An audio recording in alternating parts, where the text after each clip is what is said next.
Me parece una idea muy buena y que debería masificarse por España entera.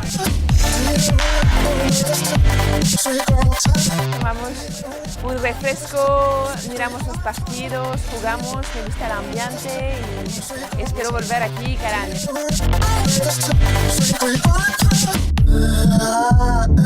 Bueno, es mi primer torneo de voleibol en toda mi vida. Y bueno, mi primer torneo de voleibol de la playa.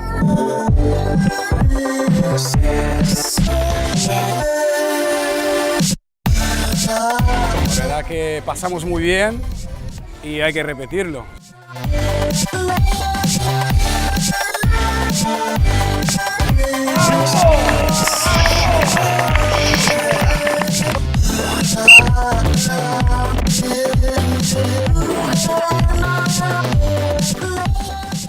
Mola, vienes a pasártelo bien y aprendes un montón en un momentito, porque juegas con gente que juega súper bien y se disfruta.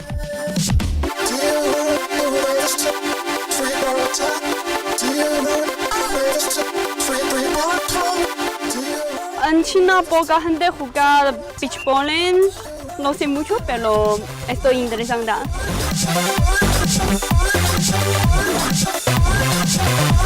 We're